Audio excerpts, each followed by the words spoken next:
Alright. So we're going to finish up with factoring. This is in section 1.3 when we were talking about algebraic expressions.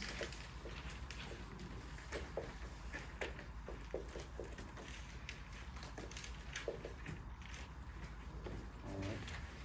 And so one example that we looked at was x squared plus 7x plus 12.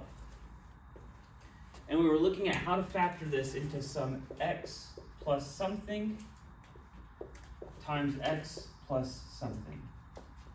That's as simple as this can be broken down.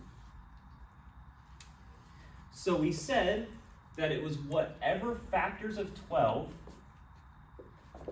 so factors of 12, which would be 1 and 12, 2 and 6, 3 and 4, which add to this middle number 7. In general, for a binomial or trinomial, ax squared plus bx plus c, I want the factors of c which add to b. Just putting it generally, for anything of the form here, where a equals 1, I should say, if a equals 1, so there's no number in front of the x squared, it's just 1, then we're going to break it down into x plus something times x plus something, where those two things are factors of c, which multiply, or add to b,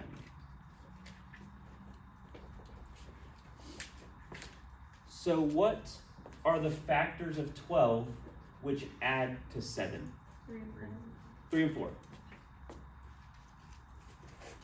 There we go. And we have something that's fully factored. The reason that we'd go through and factor something like this is, for example, if I wanted to ask, where does this equal 0? Right, graphically speaking, this is 3, this is 4. This is where the function passes through the x-axis. This is f(x). These are called the roots of the equation.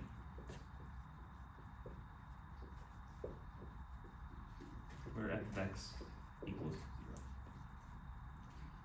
We'll talk about solving roots and what to do with them a little more later, but that's kind of why we're doing this to begin with, right?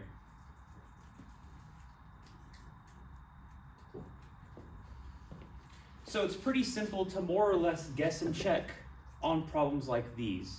At least if it does have a nice solution, we can do it like that. Another example might be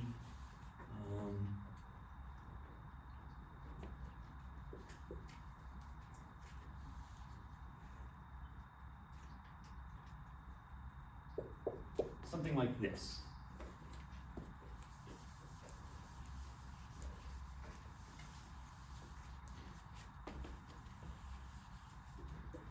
So instead, we're still doing our x plus something times x plus something. I don't really care that equals 0. I want the factors of now negative 6.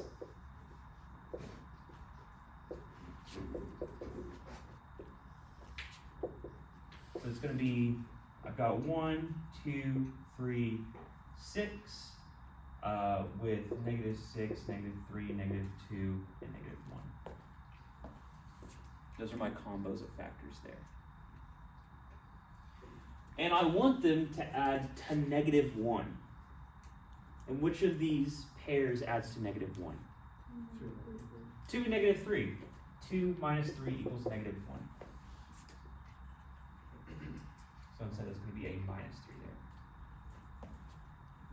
That's how we would factor something like this. Again, it's a lot of guess and check. All of the problems that I give you where you can factor like this, they're going to have nice numbers. I'm not going to give you something where you have to figure out there's like a 2.7 and a 1.4 here, something like that. Yes? Okay, should I also put like the numbers in the calculator and then use the graph editor or something like that? You can, but you need to know how to do this. So when I give you a factoring problem, yes, you could put it in a graphing calculator and figure out where the roots are, but you need to know how to be able to factor like this. The reason being is we'll see in a minute with rational functions, some of the stuff might cancel out and simplify. Like if I were to write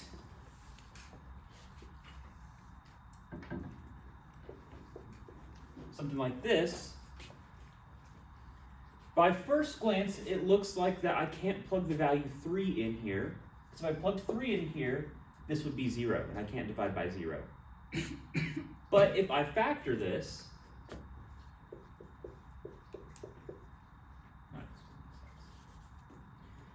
x plus 2, x minus 3, I get cancellation. I can cancel x minus 3 on the top with x minus 3 on the bottom. So this is x plus 2, and I can plug 3 into that. I get 5. So there actually isn't an invalid point there if I go through and properly simplify things. That's why being able to factor this way is important. If you are having to do something practical, like if you're doing business applications of math and you're trying to find the roots of some polynomial modeling, I don't know, like profit or something, using a graphing calculator is perfectly fine. But when it comes through doing algebra like this, it is important to be able to factor like that so that you can simplify functions like this. And we'll do explicitly examples like this when we talk about rational functions after we finish up with factoring. Any questions about this?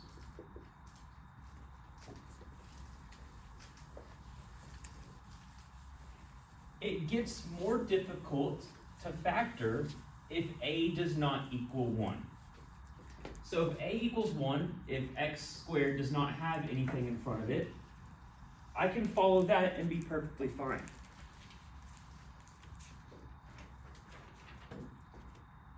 If, on the other hand, a is not equal to 1,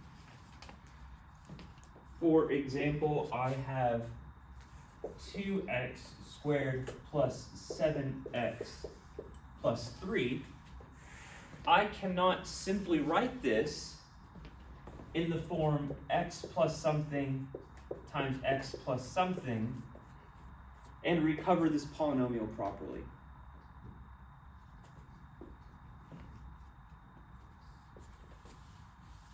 So what I will teach y'all is called the AC method. I think it's a very, very useful method. But first, we want to visit or revisit the factoring by grouping that we did. Where did I put that? Say for instance I have something like x cubed plus x squared plus 4x plus 4. I can factor this completely into something pretty nice. I'm going to move this example to the side. I'll just write 273 so I remember it. I can do this pretty nicely by breaking it into 2 chunks and then factoring the individual chunks. So what's a common factor of x cubed and x squared? X squared. This leaves me with x squared out front. Take away an x squared from this and I get x. Take away an x squared from this and I get 1. And then what's a common factor of 4x plus 4? 4. Take out a 4, I'm left with an x plus 1. Notice I have an x plus 1 in both things here. It's a common factor. So I can factor it out. And what am I left with? Take away this x plus 1, I'm left with x squared. And take away this x plus 1, and I'm left with 4. This is factoring by grouping.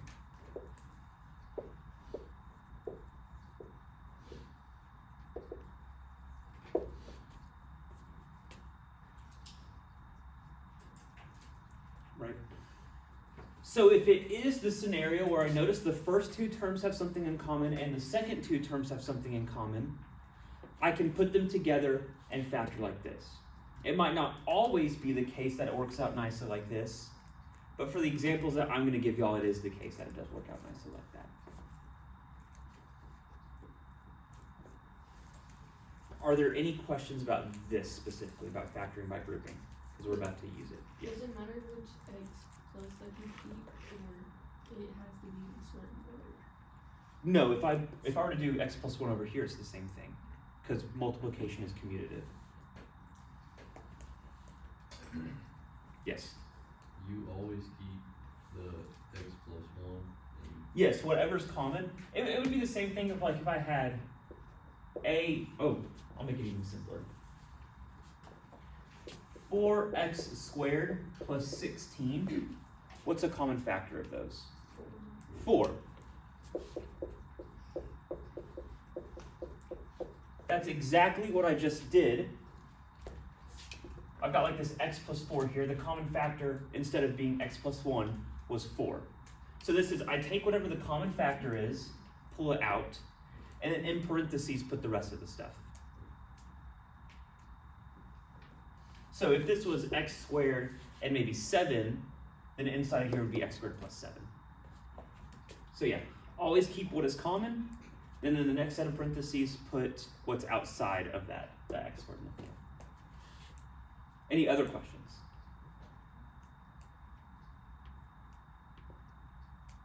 Cool. All right. So we're going to use this to factor something somewhat complicated, like a trinomial where the thing in front of x squared is not just 1.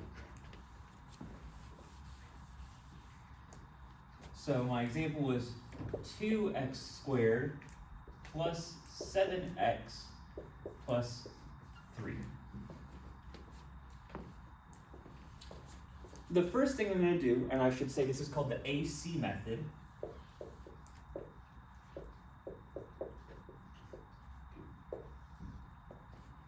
Remember that when I write a polynomial like this, in general it's ax squared plus bx plus c. AC method, we're going to do a times c. And we're going to get some stuff there. So what is 2 times 3?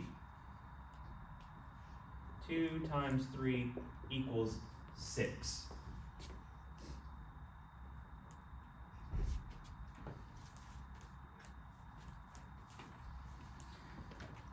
So I'm going to split this 7x up to where I get a 6x and something else. So I'm going to split the middle part. So 1 multiply A and C. 2 split up B. So that the product here is that, like B equals the product plus something. So I'm going to write 2x squared. I'm going to split 7x up into 6x plus x. Right, I haven't changed the value of my polynomial yet because I've just rewritten 7x as 6x plus 1, x, and then plus 3.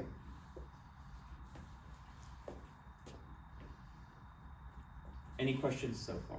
Because I think that's probably the most confusing step out of all of this is what I just did. I took whatever the product was, and I rewrote B to be that product plus or minus, you'll see in another example, plus or minus something else. Cool. Then I can factor by grouping. What is the common factor of 2x squared and 6x? 2x. So I get a 2x up front. That leaves me with an x plus 3. Plus, there's no common factor here, but I still get an x plus 3. And there's essentially a 1 here that's implied. Because multiplication by 1 doesn't change anything. That's a 1, sorry if it looks like a 7. So I've got a common factor between the two, and I've got some other stuff outside. So just like last time, I'll write the common factor, x plus 3, and then in another set of parentheses, I'll put together the other stuff.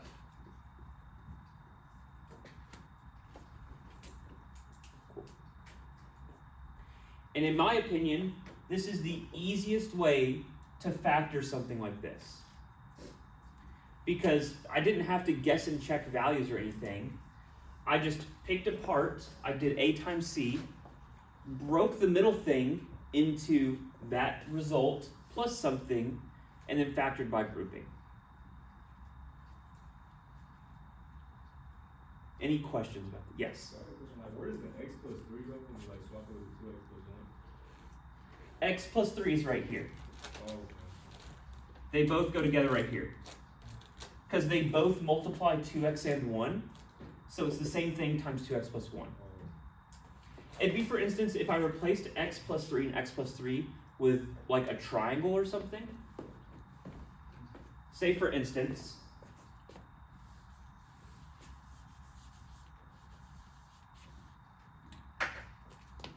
I replace these both with a triangle.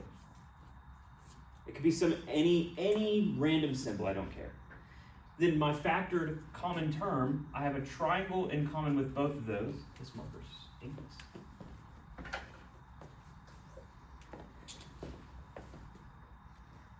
There's a triangle in common with both of those, and they're being multiplied by 2x plus 1. So it's not that one of the triangles disappeared, they're both multiplying this, so I can factor it out front. Just like if this was any number or anything like that. Are they always gonna match up? In the examples I give you, yes. I wouldn't give you examples that didn't match up because then this would be pointless. Or if I give you an example that doesn't match up, you'll have another way of solving it, but I'll tell you which method of solving it. Like, if I give you this polynomial, I'll say, factor by the AC method or your choice of method. If I give you one that won't do that, more than likely you'll use the quadratic formula. So my common factor was x plus 3, x plus 3. So I had x plus 3 times 2x plus 1. So everything is still equal. I haven't done anything to make this not equal to this. I could refactor it out. I'll get 2x times x, which is 2x squared. 2x times 3 is 6x plus x, which is 7x. And I get 3 times 1, which is 3. So it's all exactly the same stuff. I'm just rewriting it like this because it helps to simplify out what I'm doing. Will like the middle part always be divided by 1, or it could be any other number? It could be any other number. We could do another example real quick. Let me come up with an example real quick.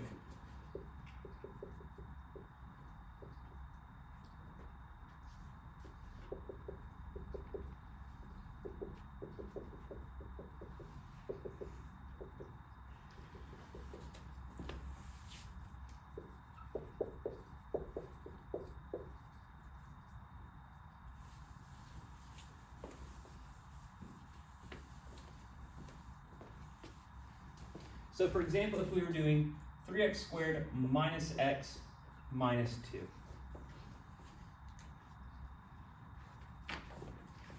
Three times negative 2 is negative 6. So I want to split this negative x up to where I have a negative 6 and something else. So I'm going to have a 3x squared of a minus 6x. And then what do I need to add to that to get negative x? I need to add 5x minus 2. That doesn't feel right though. So if I factor these, I don't get the exact same thing.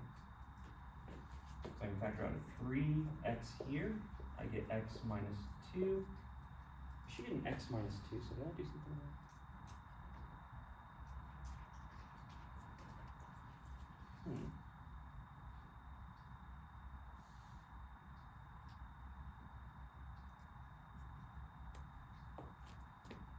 Got minus 6x plus minus x.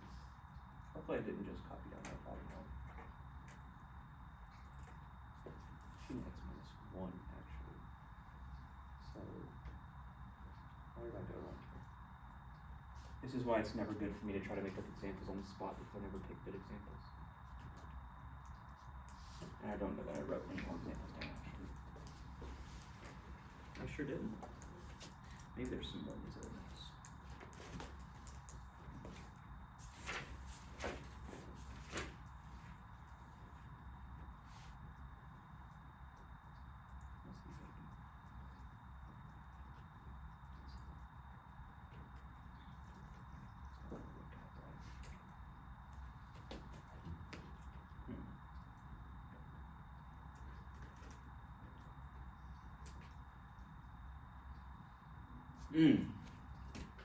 I told y'all slightly incorrectly.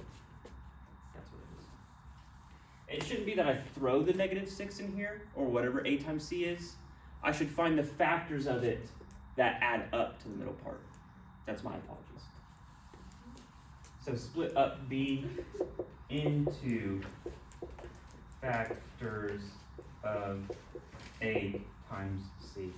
Sorry, it's been quite a bit of time since I've taught this. I low-key forgot that. So my a times c equals -6. I want the factors of -6, which add up to -1. So -6 factors into 1, 2, 3, 6, -6, -3, -2, -1. And which of these add up to -1? 2, -3. 3x squared minus 3x plus 2x minus 2. There we go, much better. I can see what the common stuff is. Like, it already looks like it's going to work out nicely. What's the common term between the first two pieces? 3x. I'm left with x minus 1. So there's a negative there. And then what's the common factor between the last two terms? 2. I'm left with an x and a minus 1. What's the common thing between these two? X minus 1. And then what will go in the second set of parentheses? 3x plus 2. Some example was fine, I just forgot. So instead of trying to go through and guess and check all of my factors and figuring out, oh, well, this needs to be a 3 or this one needs to be a 3 or whatever, it's pretty straightforward. I just multiply a and c and then find the factors of that which add up to the middle part. That's a lot better than if I were to sit and say, okay, well, I need a 3x plus something, I need an x plus something. And it needs to be the case where these multiply to -2, but then 3 times one of those factors plus 1 times the other factor gives me -1. It's really confusing really quickly. Instead, I've got everything kind of laid out in a very organizational way to where I can follow steps and get a result without having to guess and check.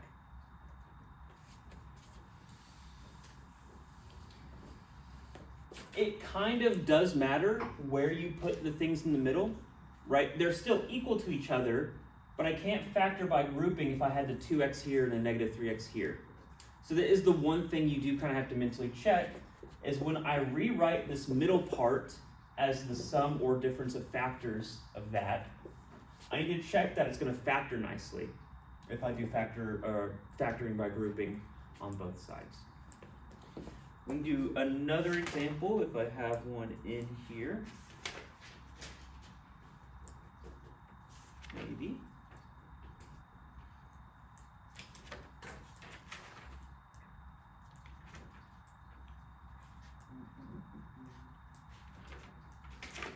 Okay, I don't have another example in here, that's so sad. I'll make up another example, but since I actually know what I'm doing, it'll be fine this time.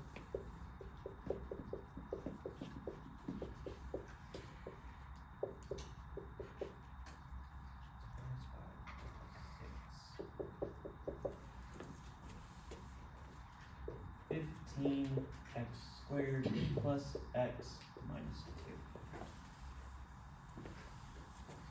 So for examples where the front number of a, like the a of ax squared, when this has more factors than just itself in one, when it's what we call composite instead of prime, it would be even more difficult to check this, doing guess and check, because either this could be 1 and 15, or this could be 3 and 5, or this could be 5 and 3, or this could be 15 and 1, and it matters on where you put everything. So instead, I just do the AC method. I didn't finish writing it out, but I'll do that this time. A times C is what? 15 times -2 is -30. Now with the factors of -30 that add up to 1. I've got 1, 2, 3, 5, 6, 10, 15, 30. I'll just write the negative this way. -15, -10, -6, -5, 10, -3, -2, and -1. Which pair of these adds up to +1? 6 and -5. So I'm going to rewrite this as +6 minus 5 with x's. Is this going to factor by grouping nicely at first? No. These don't have a good common factor other than 3. These don't have a common factor at all. So I'm just going to swap these two. 15x squared minus 5x plus 6x minus 2. And now do these factor nicely. Yes, I've got a common factor of 5x here. 5x, that leaves me with 3x minus 1 plus, and I've got a common factor of 2 here. 2 times 3x minus 1, 5x plus 2 times 3x minus 1. And there it is, completely factored. I didn't have to guess if it was going to be, 1 and 30 or 2 and 15 or 3 and 10 or 5 and 6. I was able to automatically get that information. And I didn't have to guess where these constants went. I didn't have to guess if the -1 went with 5, or if the 2 went with 3, or if there were negatives other places. It works out really nicely.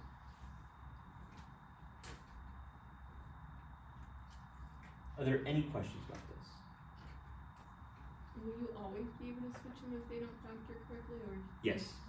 Again, addition is also commutative, addition and subtraction more or less. As long as I keep the negative sign with the 5 and the plus sign with the 6, I'm fine. Addition can swap, which is one of those properties we talked about on the second lesson. So addition and multiplication do that. That's where I can rewrite this like this, and I could also rewrite this one as 3x minus 1 times 5x plus 2 instead. All of this is equal, because I can swap those and I can swap those. Any other questions about any of this?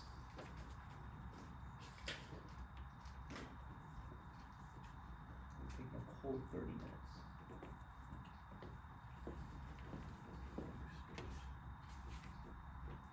What was that?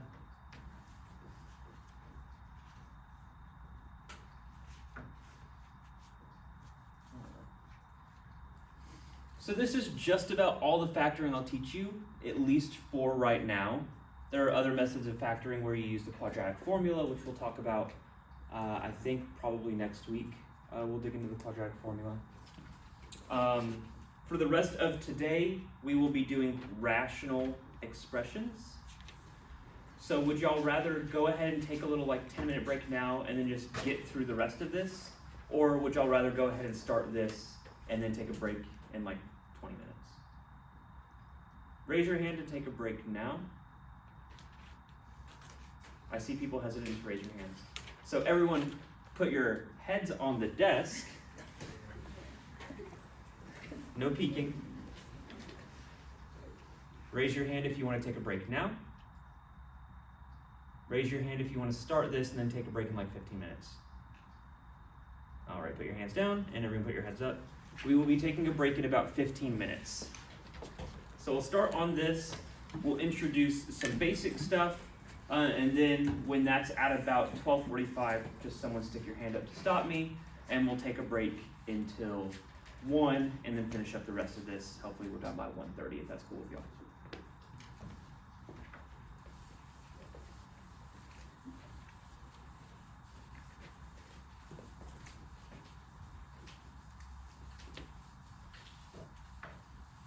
And again, if the lectures feel like they're going too fast for you in person, that is one of the big reasons why I record and upload the lectures, right? When I've had professors record and upload lectures for me, I've always gone back through and rewatched them because sometimes they go through, they skip 2 or 3 steps when doing a problem and I don't understand why they did that. So I'll go through and I'll rewatch it, I'll pause it, I'll work it out myself, and I'll go back over it. All right. So we are no longer talking about algebraic expressions. Oh, that's fine. We're going to talk about rational expressions. And this marker is dying.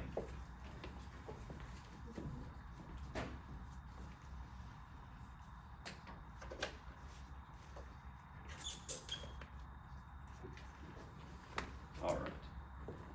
So the first thing we want to talk about is domains.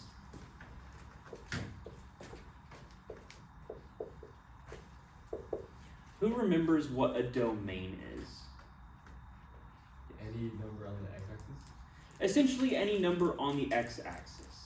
When we're talking about polynomials, that is true. The domain is any number on the x-axis. But specifically, the domain of a function is all of the possible input values.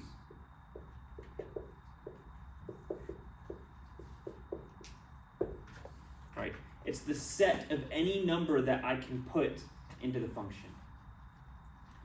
For example, polynomials have a domain of the entire real numbers. So, example and domain. The polynomials have their domain to be R, all of the real numbers. What about the square root function? Can it take in any input value? No. What is one number, just any number, that I cannot take the square root of? I can take the square root of 1, it's 1. 0. I can take the square root of 0, it's 0. What about negative 1? I can't take the square root of negative numbers, so this is going to be anything from 0 off to infinity. I can't take the square root of negative numbers, at least not until tomorrow when we do complex numbers. If I'm defining a polynomial over the real numbers, though, I can't take the square root of negative numbers, and that's what we're doing. What about 1 over x? Can I input any number into this? 1 works, yeah. What's a number I can't put into this? What's the one number I can't divide by? 0. 0. So this is going to be everything r minus 0. When I do a set minus just a number, this is the notation we use. Remember that set subtraction that we talked about, or just subtraction? But I have to say it's a set minus the set that contains 0. Writing this in interval notation, that's everything from minus infinity up to, but not including 0, union, meaning put them together, 0 all the way off to infinity. Or you could draw it on a number line. It's the entire number line, but there's a gap at 0. Right? What you said earlier about it being all the x values, or the entire x-axis, is pretty much true. It's all of the possible x values when I graph the function. For example, the square root function looks like this. It's asymptotic to 0, the line where x equals 0. It can never touch it, but it can get really close. Or it can touch 0, but it can't go negative. actually, it starts here. I drew the logarithmic graph, my bad. There we go. That's what the square root function looks like. Or the function 1 over x, and this is my favorite function to use as an example. It looks like this. It will never equal 0. Its input can never be 0. It's asymptotic to both the x and y axes. We'll talk about that a little bit more, and if you have to go on and take calculus, this will be one of the first things you see in that class, is piecewise asymptotic functions. So that's why we're talking about domains. It's especially important for calculus. Oh, my notes are over there. And we're talking about rational functions, so I'm going to pick at this example for a while, the 1 over x.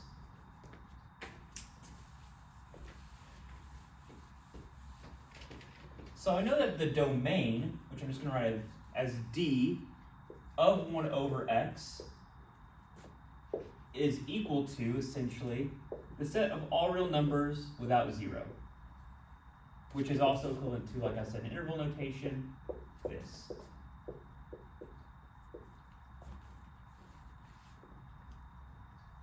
So this is just saying the domain of this function is equal to this set, which is equal to this set. The domain of a function will always be a set. It will not be a number. It will not be just a couple of numbers. It'll be an entire set. So that's important.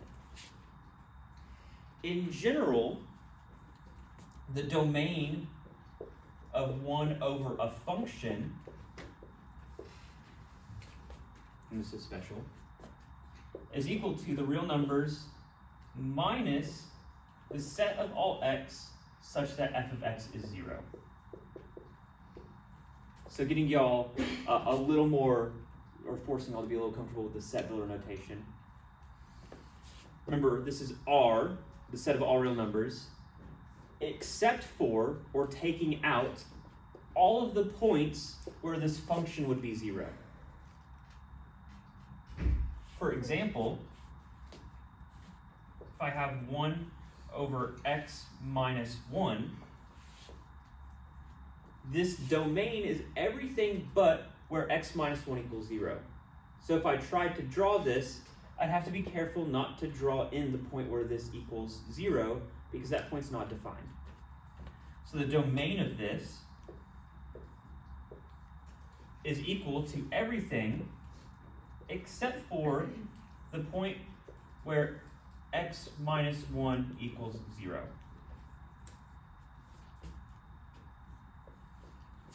And what value is this true for? 1. So this is equal to the real numbers minus the number 1. So everything but the number 1 is included. Specifically, that function looks like this. I go to the point 1, and I draw a dotted line, and the graph will never touch it.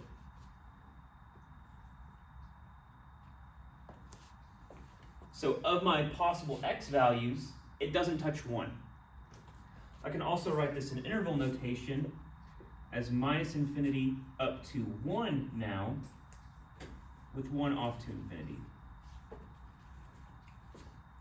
In general, for functions where I take out a point of the number line, essentially, if I'm just removing points, my interval is always going to look like this. Minus infinity up to that point, with that point up to infinity, and I don't include any of the endpoints. They're both exclusive intervals. This all looks like gobbledygook. I know it. I know this looks like nothing to y'all because y'all haven't seen a lot of these symbols before and everything. But it might help to just write out explicitly what this means.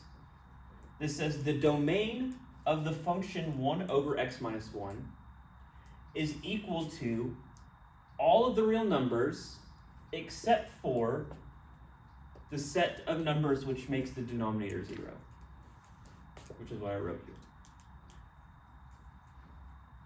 Another example. Did you type that out, like that explanation? in the notes that you took? I have not yet. I'm still in the process of typing up the notes. Because I'm typing for y'all and Trig, and Trig notes take forever because I have to put all the drawings in too. So I'm way behind because I've also been studying for my own stuff. I will put that explanation in though, 1,000,000%. If y'all read through any of the notes that I've typed so far, you'll see that when I go to introducing the topic, I always try to explain it intuitively, so that you can understand it rather than just reading a textbook and it kind of expects you to understand it in one sentence. That's not how that works. That's not how anyone reads math. So if I took, for instance, my function is 2x over x squared minus 4. This is a little more complicated of an example. I can find the domain of this by figuring out where the bottom part is 0. So if x squared minus 4 equals 0, x squared equals 4, how many solutions are there to this equation? 2 solutions. What are the 2 solutions? 2 and -2. 2 squared is 4. -2 squared is 4. When we delve more into quadratics, you'll always see that any square, any quadratic function always has 2 solutions. They might not both be real, but it has 2 solutions. So, x equals plus or minus 2. The domain of this function, 2x over x squared minus 4, is what? It's all of the real numbers except for -2 and 2. Before I write this in interval notation, I'm going to draw it out on the number line because that's going to help. So the 2 points I can't include are -2 and +2. This is going from minus infinity to infinity. So I've got all of this stuff, all of this stuff, and all of this stuff. So my interval is going to have 3 parts. This first part goes from minus infinity up to -2. Do I include or exclude -2? Exclude, because if I included it, I would say that I could plug in -2 here, but if I did, then I'd be dividing by 0. So I have to exclude it, add together this chunk right here, which is going to be from -2 up to +2, and then the part from 2 off to infinity.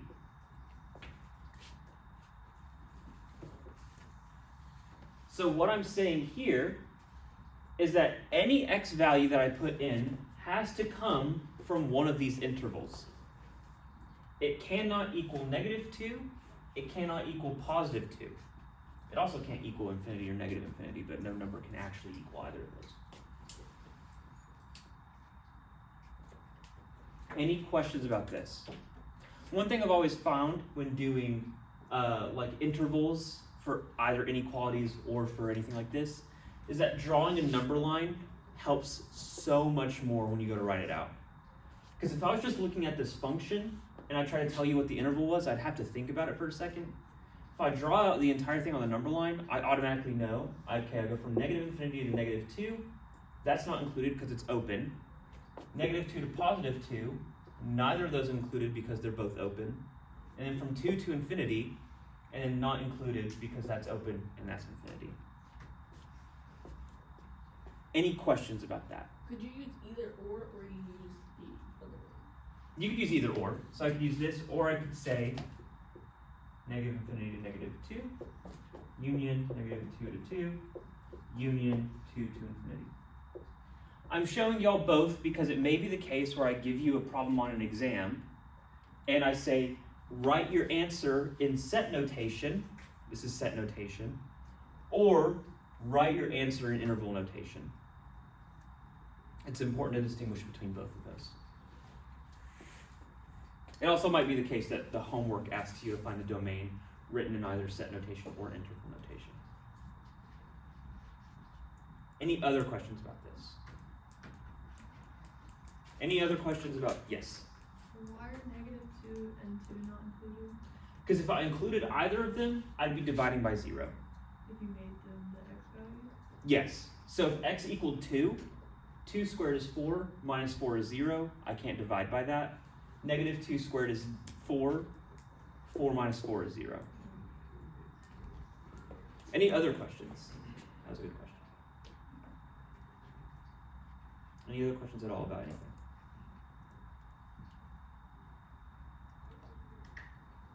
Cool.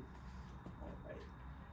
I'll let y'all have until about 1 o'clock, and then we'll pick back up and work through some more of this stuff.